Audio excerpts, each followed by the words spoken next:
Salut à tous, alors aujourd'hui on se retrouve pour un tuto Aurora HDR 2019 et nous aurons également un petit bonus à la fin avec Topaz. Allez, on y va? C'est parti!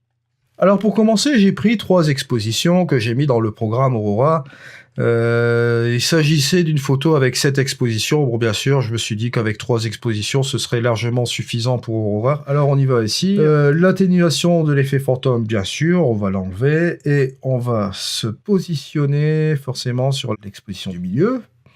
La quantité, on va le laisser à moyen. Et réduction du bruit chromatique, par défaut, on va le laisser. Et on va enlever aussi également l'aberration chromatique. Voilà. On clique sur créer HDR et on laisse faire la sauce.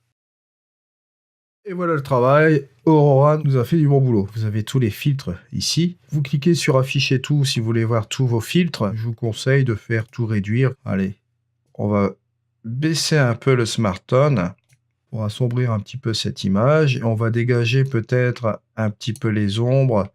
Là, il faut être très très prudent avec ces curseurs, bien entendu, parce que vous savez bien, comme on est en HDR, c'est de ne pas faire trop de débordement, comme on dit. On va mettre un petit peu plus de contraste, ouais, voilà. Et voici donc l'exposition centrale qu'on avait. Et maintenant, on a la photo retouchée. Au niveau des couleurs, moi, ce que je suggère, c'est qu'on baisse directement la saturation. Voilà. On va ajuster les couleurs plus tard un petit peu dans Aurora. Ce que je vais mettre peut-être, c'est un petit peu de vibrance, voilà. Et là, on va passer directement à la partie numéro 2, c'est-à-dire la partie un petit peu plus créative. Donc là, on en a fini peut-être avec ça. Je vais peut-être dégorger un peu les blancs, ouais. Voilà. Un peu comme ceci. Je vais regarder ce que ça donne. Ouais, voilà, c'est léger, c'est très bien comme ça. Et là, nous allons commencer à ajouter un nouveau calque de réglage. Alors, ce que je vais faire sur le calque de réglage, là, ce que je voudrais, c'est un petit peu jouer sur cette partie-là de l'image. Et pour jouer sur cette partie-là de l'image, je voudrais faire un masque forcément. Et là, pour faire ce masque, je vais convertir directement cette partie-là. On va la mettre en noir et blanc, comme ceci. Et ce que je vais faire tout de suite, c'est que je vais aller chercher les courbes. Je pense que les courbes sont ici, ouais, effectivement. Et nous allons inverser cela. Voilà. Je vais un petit peu affiner cette courbe. Je vais aller repartir un petit peu dans le HDR basique qui est ici. Je vais maximiser les hautes lumières ainsi que le blanc. Et je vais m'amuser aussi avec le Smart Tone. Ça va aussi forcément jouer là-dessus. Voilà, on a quelque chose de plus ou moins correct. On peut balancer les ombres plus vers la gauche et les noirs aussi comme ceci. Et là, on se retrouve avec un masque qui est quand même plus ou moins correct. Ouais, on va dire un peu comme ça. J'ai balancé, boosté plus le contraste, voilà. On va voir au niveau de l'exposition si je peux. Oui, voilà. Un petit peu quelque chose comme ça, voilà. Et là, ce que je vais faire tout de suite, c'est que je vais faire ce petit pinceau-là. Je vais m'amuser à faire une luminosité là-dessus. Voilà, qui est fait. Ce que je vais faire, c'est forcément revenir à la saturation. Là, ma courbe, je vais la faire revenir à la normale. Et là, les contrastes, je vais les enlever. Le Smart Tone, toutes ces choses-là que j'avais faites auparavant, hein.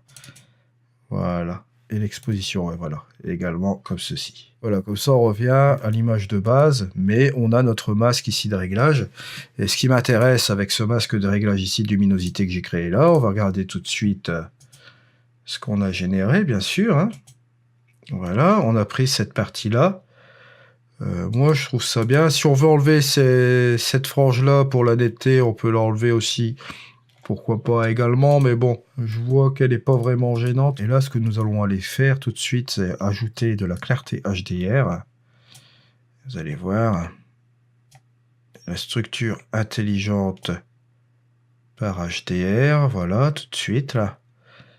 Les microstructures HDR, on peut les pousser, là, c'est pas un souci. On peut même aller à fond, allez. Parce que notre masque, il est vraiment léger, vous allez voir, avant. Et là, le après.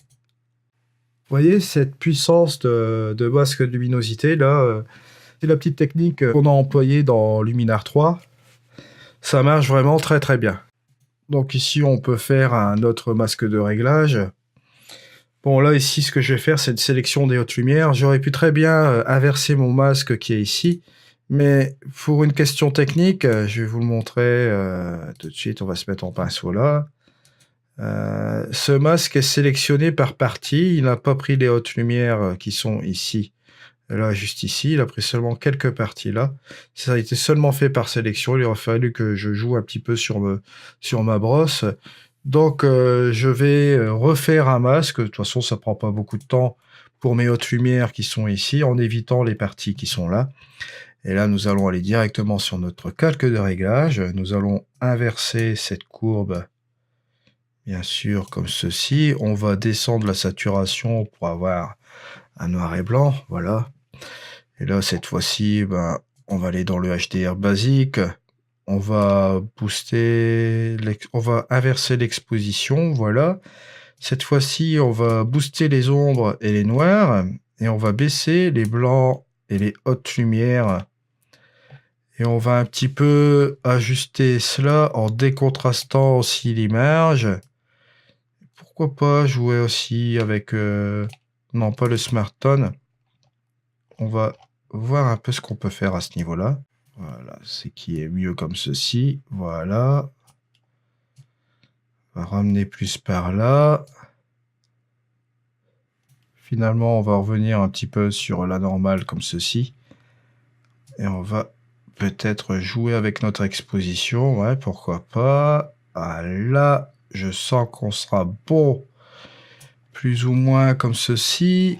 Avec l'éclat de l'image, vous voyez, on peut faire une sélection plus intéressante. Vous voyez, là, la différence entre le noir qui ne sera pas affecté, et puis ici les hautes lumières. Et on pourra aussi nettoyer plus ou moins le masque. Là, c'est un masque qui est plus ou moins intéressant. Donc, on va aller ici dans un masque de luminosité. Voilà. Une fois que le masque est fait, on met ça à 0 aussi. Alors là, cette fois-ci, ça va être très facile. On va regarder un petit peu l'état de notre masque. Voilà, un peu comme ça. Hop! Ici, on va peindre notre masque. Voilà, la partie là. On va aussi peindre ici. Allez, plus ou moins comme ça.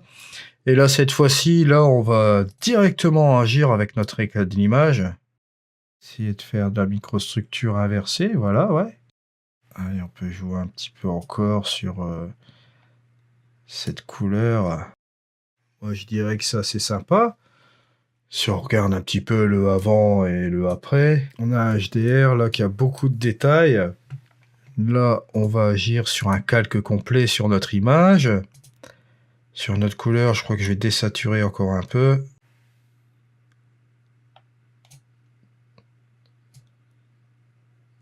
Voilà. Et rajouter de la vibrance encore un peu comme ceci. Le vert, je trouve que on va un petit peu le désaturer. C'est vrai qu'au niveau des bleus aussi, on aurait tendance à désaturer un peu. Vous voyez cette partie-là là, dans le ciel, là c'est vrai que ça partait un petit peu trop loin, je trouve. La petite finalité, comme vous le savez, c'est la courbe des tons. On en arrive à quelque chose de graphique. Maintenant, ce qu'on peut faire, c'est aller dans le HDR basique. On peut peut-être jouer un peu sur l'exposition. Peut-être avec un dégradé réglable. Bon, on va laisser l'orientation au milieu, un peu comme ceci. Voilà, cette atténuation ici dans les hautes lumières se fait retranscrire dans la photo. On a une lumière vraiment douce, donc forcément on repart sur cette partie-là, ce qui est pas trop mal.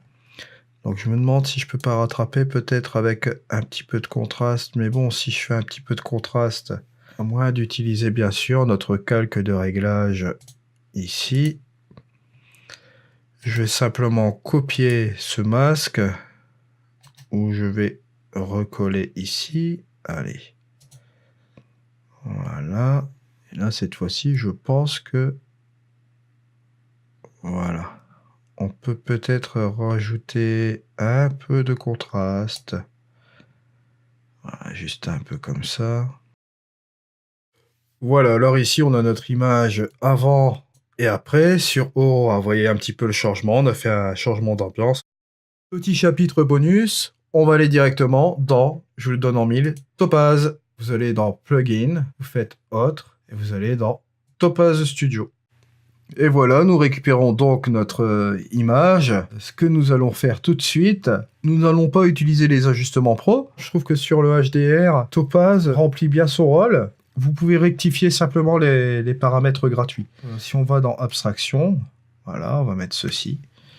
Vous allez dans Abstraction. Bon, moi, forcément, ici, Précision Detail, Channel Maxer. Là, vous aurez, par exemple, le Basic Adjustment, que vous pourrez rectifier. Vous pourrez aller là. Là, ce sera bloqué à l'origine. Mais bon, vous avez toujours l'opacité de l'effet. Et c'est ce qui m'intéresse ici. Voilà, c'est de rajouter peut-être un petit effet comme ça. Vous voyez? C'est l'intérêt de Topaz. C'est comme une pizza. S'il n'y a pas les olives, c'est pas une pizza. Bon, là, Topaz, c'est pareil pour l'image. Voilà, trêve de plaisanterie. Vous voyez un petit peu l'effet que ça peut donner, un petit peu comme ceci, quoi. Là, vous voyez, bon, là, on a ça.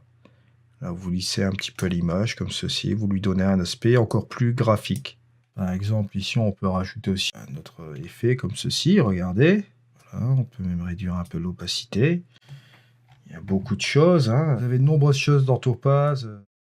Bien sûr, si vous avez la version complète, il se trouve que Abstraction, bon, le Basic Adjustment, vous pourrez jouer avec, je pense. Hein. Le Tone Curve, c'est la même chose, la vignette aussi. Mais en ce qui concerne le Quad Tone, le Edges et l'Abstraction, vous ne pourrez pas y jouer.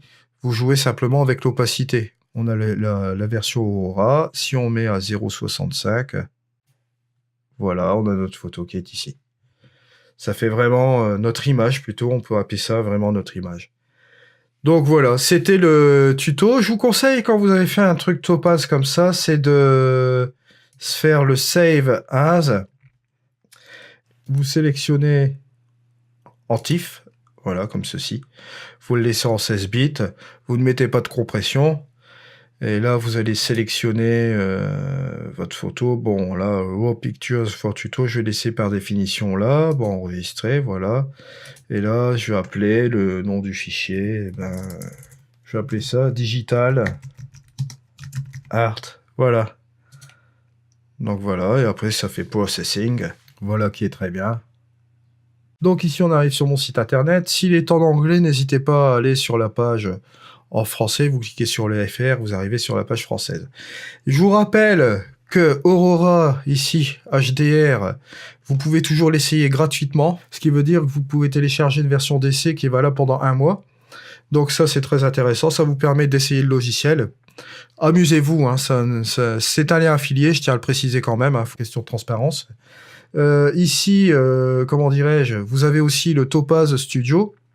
La version base de Topaz Studio est gratuite, c'est-à-dire avec les premiers effets, les premiers ajustements, pas les pros. Hein.